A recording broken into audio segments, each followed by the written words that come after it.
கொஞ்சம் அப்படியே நடந்து வரது வழி ஏற்படுத்தி கொடுங்க. ஒரே லைன்ல தான் போகணும். அண்ணே அண்ணே ஒரே லைன்ல போங்க. அண்ணா ஒரே லைன்ல போவோம். ஒரு லைன்ல போனா சுலபமா வரலாம் எல்லாரும். ஒரே லைன்ல போய் திரும்பி வர முடியும். தன்னுயிரை ஈந்திட்ட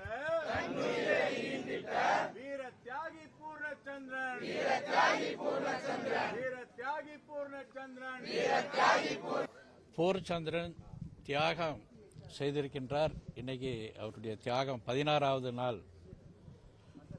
அதுக்காக அவங்க குடும்பத்தினரை பார்த்து ஒரு ஆறுதல் சொல்லிட்டு போகலாம் அப்படின்னு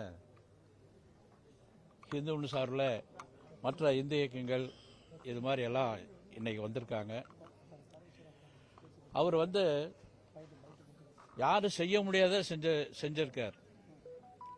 முருகருக்கு பல்வேறு வகையில் பல்வேறு கட்சிகள் செஞ்சிருந்தாலும் கூட இந்த ஆன்மீக ரீதியில் முருகருக்காக தன்னுடைய உடலையே ஒரு தீபமாக எரித்து கொண்டார்.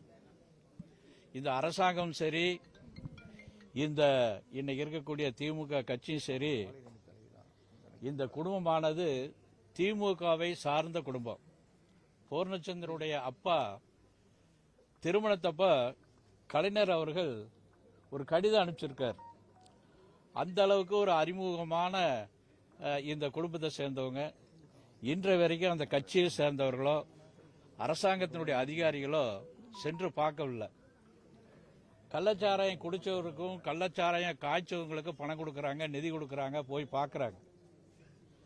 அதனால இந்த அரசாங்கம் ஒரு நல்ல அரசாங்கம், மதசார்பற்ற அரசாங்கமா இருந்ததுன்னா இந்த குடும்பத்துக்கு இந்த பூர்ணச்சந்திரனுடைய மனைவி படித்திருக்கின்றார்கள், அவர்கள் ஒரு அரசு வேலை வழங்கணும்.